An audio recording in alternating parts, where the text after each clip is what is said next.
Satu, yuk. Udah mulai. Udah. Selamat pagi, siang, sore, dan malam. Perkenalkan, nama saya Yopi Agustian dan teman sekelompok saya. Saya Anargia Udiadana. Ya, pada kesempatan kali ini kami akan mempresentasikan proposal yang kami buat. Yang pertama adalah latar belakang. Jadi latar belakang yang melatar belakangi kami memilih untuk membuat ide ini dikarenakan sekarang ini kasus COVID-19 yang semakin menyebar luas ke seluruh Indonesia. Nah, hal ini membuat masyarakat takut untuk keluar rumah, khususnya ke rumah sakit. Maka dari itu, kami berinisiatif untuk membuat aplikasi yang dapat mempermudah masyarakat dalam menemukan rumah sakit yang cocok tanpa perlu datang langsung ke rumah sakit tersebut. Nah, selain itu juga, sekarang ini dari berita-berita yang beredar, itu banyak menyebut terdapat perbedaan antara data yang dimiliki pemerintah pusat dan pemerintahan daerah. Data yang dimaksud itu seperti pasien yang positif ada berapa, yang PDP, ODP. Nah, hal ini tuh kemungkinan terjadi karena sistemnya itu tidak terintegrasi, sehingga datanya berbeda-beda. Nah, lewat sistem ini juga dapat membantu pemerintah. Jadi, semua data yang ada di rumah sakit itu terintegrasi jadi satu. Sehingga untuk menyebabkan hoax dan hal semacam itu menjadi minim. Kemudian, selanjutnya ada deskripsi aplikasi. Nah, untuk deskripsi aplikasi, jadi aplikasi yang akan kita rencanakan itu adalah aplikasi bernama Simpers, yaitu Sistem Informasi Manajemen dan Pelayanan Rumah Sakit. Nah, di sini kita ingin mengusulkan sebuah sistem informasi manajemen dan pelayanan rumah sakit terpadu yang nantinya ini bisa digunakan semua masyarakat. Yang tujuan utamanya adalah memberikan pelayanan kepada masyarakat dalam memberikan informasi dan pelayanan tentang rumah sakit, sehingga nanti terdapat juga fitur antrian online kepada masyarakat. Jadi nanti masyarakat itu tidak perlu mengantri secara berbondong-bondong di rumah sakit. Nah, selain itu ini juga mengatasi tadi perbedaan data antara pemerintah dan pada rumah sakit sehingga data akan terintegrasi antara pemerintah pusat, pemerintah daerah maupun rumah sakit sehingga nanti data ini tuh bisa digunakan secara lebih akurat, utamanya misalnya digunakan oleh para ilmuwan dalam melakukan pemodelan dan prediksi gitu. Nah, nanti ini juga membantu masyarakat dalam mencari rumah sakit yang cocok. Jadi nanti akan ditampilkan juga harga fasilitas rumah sakit, termasuk juga ketersediaan APD pada rumah sakit tersebut. Nah, nanti juga akan ditampilkan daftar rumah sakit yang rujukan, itu berserta detailnya seperti nomor telepon, call center ambulan, dan alamat rumah sakit tersebut, dan jarak dari rumah. Nah, keuntungan yang didapatkan pemerintah adalah nanti suatu saat itu bisa didapatkan data yang secara cepat dan akurat. Karena nanti datanya itu sudah terintegrasi jadi satu, jadi lebih cepat. Dan juga mencegah rumah sakit ketika misalnya ada antrian untuk berobat ke rumah sakit itu agar tidak membludak gitu. Jadi manajemennya lebih mudah dan bisa membantu dalam melakukan triase. Nah, salah satu kebutuhan-kebutuhan yang ada di dalam aplikasi ini adalah yang pertama adalah pengguna dapat melihat mengenai cara pencegahan penularan COVID-19. Juga pengguna dapat mendaftar dan mengantri pada rumah sakit secara online. Pengguna dapat melihat prosedur penanganan COVID-19 sebelum ke rumah sakit. Pengguna dapat melakukan call center ambulans. Pengguna dapat melihat rumah sakit mana saja yang menjadi rumah sakit rujukan. Pengguna dapat melihat estimasi harga setiap rumah sakit, dapat melihat fasilitas apa saja dalam rumah sakit tersebut, dan dapat melakukan deteksi dini terkait COVID-19 pada aplikasi ini. Nah, sehingga nanti itu bisa digunakan 3 pihak sekaligus, pihak rumah sakit, pemerintah pusat, daerah, dan masyarakat. Nah, dan data yang disimpan itu juga data yang reliable karena berasal dari satu data yang terintegrasi gitu. Oke, lanjut. Kemudian untuk selanjutnya, flow model. Dan di sini kita bisa melihat Misalkan di sini user buka AppSimpers, nanti AppSimpers akan menampilkan login page. Kemudian setelah nanti login, user bisa melihat informasi pencegahan COVID, kemudian bisa melakukan deteksi dini, dan lain-lainnya yang dapat dilihat. Nah, selanjutnya prototyping. Jadi kami telah membuat 3 sketsa. Seperti yang dapat lihat sketsa-sketsanya. Sketsa pertama, kemudian sketsa kedua, dan sketsa ketiga. Untuk sketsa yang kami pilih adalah sketsa yang ketiga.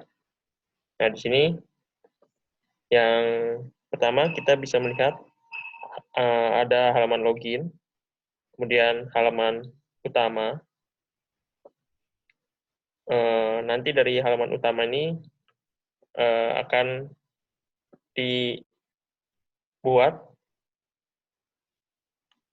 beberapa fitur-fitur sehingga nanti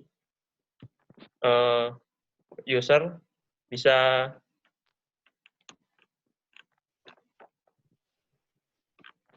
Jadi nanti di menu utama itu ada apa? Ada rangkuman dari fitur utama. Jadi seperti rumah sakit, ambulans, terus deteksi dini dan pencegahan yang tadi. Nah, itu nanti masing-masing akan mempunyai menu tersendiri. Sebagai contoh kalau misalnya yang di bawah itu yang deteksi dini itu nanti akan diberi beberapa pertanyaan, ya nanti tinggal menjawab iya atau tidak, sehingga lebih mudah. Terus cara pencegahan itu akan di model seperti modul, jadi mempunyai persentase mana saja yang sudah dibaca atau belum gitu. Kemudian ada juga daftar rumah sakit itu terbagi dua, itu daftar rumah sakit semua dan daftar rumah sakit yang merupakan rumah sakit rujukan saja. Nanti juga bisa ada detail dan daftar. Daftar itu maksudnya nanti akan melakukan pemesanan antrian secara online dengan mengisi nama, nomor telepon, jenis layanan yang ingin dilakukan, dan keluhan yang terjadi gitu. Kemudian ada ini, lihat di sini ada history. Jadi history ini nanti misalkan user mendaftar pada suatu rumah sakit, nah nanti akan tersimpan ke history. Terus selanjutnya, misalkan tadi ada detail dari rumah sakit. Nah, di sini ada halaman yang menampilkan detail dari rumah sakit. Kemudian nanti dari detail rumah sakit ini, user bisa mengecek ketersediaan APD yang dimiliki rumah sakit tersebut. User juga bisa melihat estimasi harga. Ini untuk estimasi harganya, dan ini untuk melihat ketersediaan APD-nya, kira-kira seperti ini. Dan user juga bisa melihat prosedur yang dilakukan sebelum ke rumah sakit, seperti di sini menggunakan masker, terus nanti ketika sesampai di rumah sakit, segera ke resepsionis untuk registrasi ulang. Seperti itu. Kemudian ini ada halaman ambulans call center. Jadi dari halaman ini nanti user bisa langsung menelpon dengan menekan tombol call di sini. Nanti otomatis akan menelpon petugas ambulans tersebut.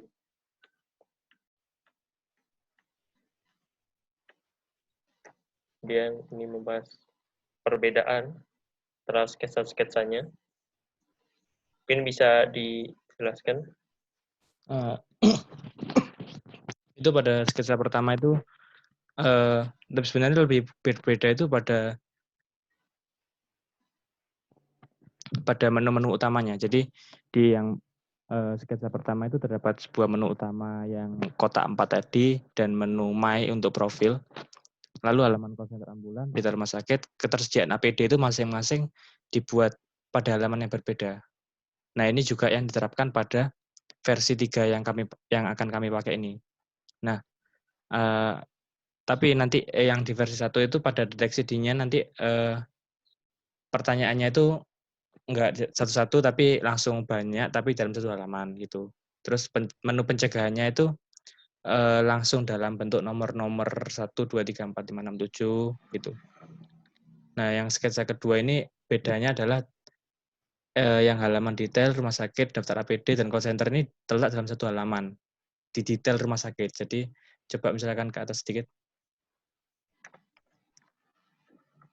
Yang sketsa 2. Nah, yang sketsa 2 atas. Nah, ini detail rumah sakit ini, RSUD Sidoarjo misalnya.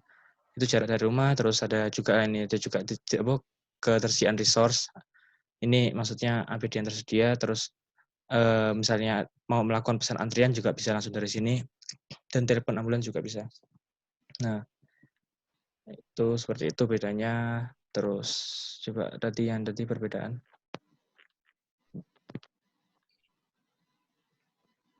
Terus untuk yang sketsa 2 juga dalam form deteksi dininya itu juga pertanyaannya satu persatu per halaman, seperti yang sketsa 3 yang dijelaskan barusan ini, yang ya atau tidak itu. Dan untuk menu pencegahannya itu bersifat seperti modul yang dipakai di sketsa 3 itu. Nah, pada sketsa 3 itu memang merupakan gabungan sketsa 1 dan 2 itu. Kita mengambil yang terbaik dari yang keduanya itu. Jadi APD yang halaman tadi kita mengikut yang dipisah, karena kalau misalkan dipisah itu lebih jelas dan informasi yang ditampilkan bisa lebih banyak. Tapi yang seperti form daftar antrian, terus pencegahan, terus form deteksi dini itu kita mengikut yang kedua. Gitu.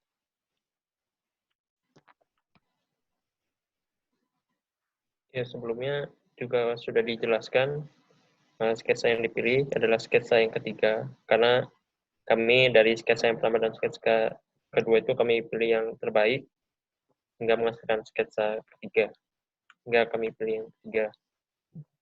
Kemudian untuk dari sketsa tadi dapat dilihat pada link yang tertera. Kemudian untuk prototipenya juga bisa dilihat pada link yang tertera ini.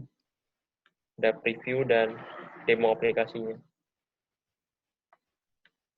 Kemudian usability evaluation. Jadi di sini ada 7 task yang kami minta untuk dilakukan dan 4 partisipan. Nah, di sini hampir seluruh task itu bisa dikerjakan oleh seluruh partisipan. Hanya ada satu partisipan ketiga tidak dapat menyelesaikan task yang ke-6. Nah, dari data tersebut didapat rata-rata waktu yang dibutuhkan untuk mengerjakan task 1 sampai task 7.